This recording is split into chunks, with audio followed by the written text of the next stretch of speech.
भैया ये गेटों को ख्याल करियो।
करम दिलाओ, मन करो जब हरियर जाओ, कैसे अपनी करम दिलाओ, मगर नहीं पाप गगरिया बजोरे हरि नाम राम राम।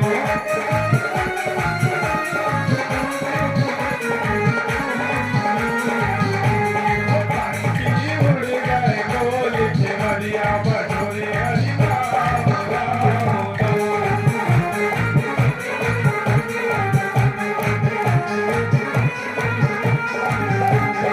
बोली हो जाए मेरे हटरिया बजोरे हरि नाम राम राम। पंछी उड़ गए डोल केवड़िया बजोरे हरि नाम राम राम। बोली हो जाए मेरे हटरिया बजोरे हरि नाम राम राम। पंछी उड़ गए डोल केवड़िया बजोरे हरि नाम राम राम। बोली हो जाए मेरे हटरिया बजोरे हरि नाम राम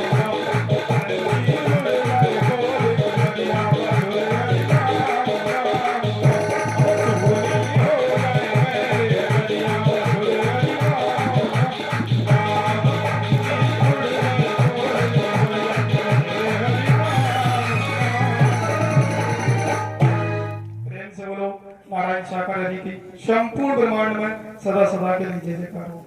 जगत जननी साकार मां मातेश्वरी की संपूर्ण ब्रह्मांड में सदा सदा के लिए जय जयकार हो।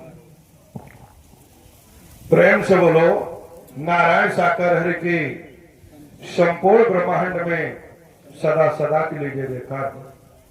साथ संगत जी, अभी आप भजन सुन रहे थे कि ले लो हरि का नाम, पंछी उड़ जाए खोल के बरिया। साथ संगत, भजन का एक एक शब्द हम आपको चेतावनी दे रहा था कि आज सांसें हमारे पास हैं, आज मानव शरीर हमें मिला हुआ है, मौका मिला है तो नारायण साकर हरि का वचन मानकर सेवा कर्म कर लें। वचन मानकर सेवा कर्म से बढ़कर कोई भजन इस ब्रह्मांड में नहीं है। जो हरि का वचन मानता है और वचन मान के सेवा कर्म करता है, उससे वरदान ही नहीं महावरदान मिलता है। और आप ये समझ सकते हो, आज यदि हम मैं मेरी में लगे रहे, अपने पराये में लगे रहे, एक दूसरे पर उंगली उठाते रहे, तो ये जीवन जो मिला है प्राण वायु निकल जाएगी समय आने पर। साथ संगत प्राण वायु निकल गई, शरीर पड़ा रहेगा, करते रहे जीवन भर ये मेरा है मेरा है मेरा है, वो कुछ भी मेरा नहीं। जिस दिन गए शरीर पड़ा रहा और श्वास प्राण वायु निकल के चली गई। आप समझ सकते हो, मैं मेरी को छोड़कर, नफरत निंदा को छोड़कर नारायण साकर हरि का भजन कर लो। नारायण साकर हरि का वचन सेवा कर्म वचन मान के करने लगो। क्यों? जिस दिन वचन मानकर सेवा कर्म ईमानदारी से करना शुरू कर देंगे, उस दिन आपको पता चलेगा कि वास्तव में नारायण साकर हरि परमात्मा से कैसा नाता जुड़ा हुआ है। आप कल्पना भी नहीं कर पाएंगे, आप सोच भी नहीं पाएंगे। क्यों? क्योंकि आज जो मौका मिला है ये जीवन में बार बार नहीं मिलता है। इस मौके को गंवाने की जरूरत नहीं है। ये मेला नमाज मत समझना, कोई सभा मत समझना कि सभा है। या मेला नुमाइश है। आप ये समझ सकते हो, नारायण साकार हरि परमात्मा ने, ब्रह्मांड के कुल मालिक ने आज जो हमें मौका दिया है, तो अपने जीवन को संभाल सकते हैं, कर्म ऐसा कर सकते हैं जो सत्य वाला कर्म है, जो हर किसी के जीवन में नहीं आता है, हर किसी के जीवन में नहीं मिलता। सत्य का कर्म, सत्य के मार्ग पर हर कोई नहीं चल सकता। सत्य वाला कर्म को ईमानदारी निष्ठा के साथ हर कोई नहीं कर सकता। करने वाला कोई संत भक्त है, ऋषिवर मुनिवर है, कोई अतीत की कर्म कमाई वाली आत्मा है, जिसने पहचाना है, जो पहचान चुका है, जो जान चुका है कि नारायण साकार हरि जी का परम सद्ज्ञान मिल गया, सत्य का साथ मिल गया। आज तक हमें नहीं समझ पा रहे हैं कि वास्तव में हम जाते कहां हैं, ये कौन सा दर है, हमें नहीं समझ पा रहे। हम लकीर के फकीर बने घूम रहे हैं, हम नहीं समझ पा रहे किस दर पर जा रहे हैं और सत्य का साथ का महत्व क्या है, सत्य के साथ हमें क्यों मिला हुआ है। जिसके जीवन में, जिसने सत्य के साथ के महत्व को समझ लिया, उसके जीवन, उसका जीवन आप समझ सकते हो, उस गति की ओर मुड़ जाएगा जिस गति की ओर ऋषिवर मुनिवर तपेश्वरी और अनगिनत जिनका वेद शास्त्र पुराण को इतिहास बताता है, जिक्र आता है। आप सत्य के साथ के महत्व को समझ गए, सत्य के साथ को पहचान गए, तो फिर आप उस मार्ग पर दौड़ लगाना शुरू कर देंगे जिस मार्ग पर कोई संत भक्त ऋषि मुनि ही दौड़ लगा सकता है। हर किसी के बस की बात नहीं, आप समझ सकते हो। सत्य के साथ में आते हैं मानव मंगल मिलन सद्भावना समागम, जो अपने आप में उजागर करता है कि मानव मंगल मिलन सद्भावना समागम। जो मानव मानव का मंगल चाहता है, जो मानव मानव से निस्वार्थ प्रेम करता है, जिसके अंदर मानव मानव के लिए सद्भावना है, मानव मंगल मिलन निस्वार्थ एक दूसरे को गले लगाते हैं, उसी का तो पवित्र पावन महासमागम है। और जब इस स्थिति में सत्य का साथ कर रहे हैं, तो फिर आपको कोई बुरा दिखाई नहीं देगा, कोई दुश्मन दिखाई नहीं देगा, फिर आप किसी को उंगली नहीं उठाएंगे। क्यों? फिर हम अपने तरफ उंगली खुद अपने अंदर देखेंगे, झांकेंगे, या उंगली अपनी तरफ करके झांकेंगे कि हमारे अंदर कौन सा विकार मौजूद है, कौन सी बुराई मौजूद है। और जब अपने अंदर निरीक्षण करेंगे, झांकेंगे, तो फिर हमारी बुराइयां निकलना शुरू हो जाएंगी। जब तक हम अपने अंदर नहीं झांकेंगे, अपने बुराइयों को नहीं देखेंगे, अपने आप को नहीं देखेंगे कि बुरा देखन में चला बुरा न मिला कोई, और जो दिल खोजू आप में तो हमसे बुरा न कोई। संसार में खोजते घूम रहे कि ये बुरा है, ये बुरा है, ये बुरा है, लेकिन हमने अपने हृदय को नहीं टटोला, अपने आप को नहीं देखा। क्यों? क्योंकि जिसकी जैसी मति है वैसी गति बनती है। हम ढूंढ क्या रहे, हम ढूंढ क्या रहे? बगीचे में जाके छोड़ दिया, बगीचा है फलों का, और फलों के बगीचे में जाके छोड़ दिया, कहा कि जाओ बगीचे में आनंद लो। अब सद्बुद्धि वाला कोई है तो बगीचे में पहुंच के फलों का भी आनंद लेगा, वृक्ष की छाया का भी आनंद लेगा, सुकूनियत महसूस करेगा। और कुबुद्धि सवार है तो एक एक फल को तोड़ तोड़ के फेंकना शुरू कर देगा, डाली डाली को तोड़ना शुरू कर देगा। उसी वृक्ष की, जिस वृक्ष पर फल लदे हैं, उसी वृक्ष की जड़ को काटना शुरू कर देगा। वो कुबुद्धि सवार है, सद्बुद्धि है नहीं। वो नहीं जानता कि जिस बगीचे में तुम्हें छोड़ा है, फल खाने के लिए छोड़ा है। फलों का आनंद लो, वृक्ष की छाया का आनंद लो, शीतलता का आनंद लो, लेकिन वृक्ष की ही जड़ काटने लगो, वृक्ष की ही जड़ काटना शुरू कर दो और फल तोड़ तोड़ कर फेंकना शुरू कर दो, तो आप ध्यान रखो, वास्तव में वृक्ष है, जो वृक्ष की जड़ों को काटता है वो कभी महापुरुष नहीं हो सकता, उसका कभी भला नहीं हो सकता। जिसका काम है फलों का आनंद लो और समय पड़ता है तो वृक्ष में पानी देना शुरू कर दो। जब पानी देना शुरू कर दोगे तो आशीर्वाद मिलेगा, वरदान मिलेगा। और सोच लीजिए आप एक देवी स्वरूपा महापुरुष बन के सदमार्ग पर चलना शुरू कर देंगे। संसार में हम घूम रहे सत्य के साथ में, रातों दिन चिल्लाते हैं नारायण हरि की जय जयकार हो, जय जयकार हो, लेकिन उसके बाद भी हम अपने अंदर परिवर्तन करने को तैयार नहीं, अपने अंदर बदलाव लाने को तैयार नहीं, अपनी बुराइयां नहीं निकाल पा रहे, कुविचारों को नष्ट नहीं कर पा रहे। जोड़ना चाहिए मानवता को, लेकिन तोड़ने के काम में लगे। महापुरुषों को सदमार्ग बताना चाहिए। को मार्ग पर कोई जा रहा है तो उसे सदमार्ग का रास्ता दिखाओ, मानवता का रास्ता दिखाओ।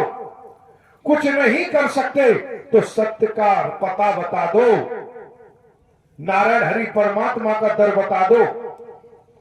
वो भी हम नहीं बता सकते, हम वो भी नहीं कर सकते। को विचारों में रातों दिन लगे, नफरत निंदा में डूबे हुए हैं, वरदानी के चरणों में 24 घंटे मौजूद हो, लेकिन फिर भी वरदान से वंचित हो। दुर्भाग्य नहीं तो क्या है? क्यों? आप समझ सकते हो, नारायण साकर हरि ब्रह्मांड के कुल मालिक महावरदानी थे, हैं और रहेंगे। उनकी शरण में आके अब वरदानी से नाता कैसे जुड़े? वरदानी से नाता कैसे जुड़े? तो नारायण हरि का वचन मजबूती से पकड़ना पड़ेगा। जब नारायण हरि का वचन मजबूती से पकड़ेंगे तो नारायण हरि से सीधा सीधा नाता जुड़ गया। जिसने वचन माना, वचन मान के चला, उसका अटूट संबंध नाता परमात्मा से जुड़ जाता है। अनंत अनंत कालों तक वो उनसे दूर नहीं जा सकता है। और वचन को तवज्जो नहीं दी, केवल वचन को बातें समझ के रहा, तो सबसे पहला महापाप तो यही लगेगा। सबसे पहला महापाप तो यही लगेगा। वचन को जिसने बातें समझी, वचन को जिसने संसारी भाषा समझी, वही महापाप बन के तैयार है। और यही आज हर कोई जिसे देखो वही महापाप कमाने में लगा है। मानवता के विपरीत, इंसानियत के विपरीत कार्य महापाप है। ये महापाप हमें रौरक नरक में ले जाएगा, ये महापाप हमें लेकर डूब जाएगा, ये तरन तारण नहीं कराएगा। हम कितने पाप में डूब चुके हैं, कितने अधम अभिमानी हो चुके हैं कि नारायण हरि स्वयं विराजमान है सशरीर, फिर भी हम उनके सद्ज्ञान को कर्म में ढालने को तैयार नहीं। मैं मेरी छूट नहीं रही, इतना मैं मेरी का अहम सवार है, उसे छोड़ने को तैयार नहीं। महादुर्गति कराने को तैयार हैं, सर्वनाश कराने को तैयार हैं, लेकिन नारायण हरि का वचन मानने को तैयार नहीं। जब कर्म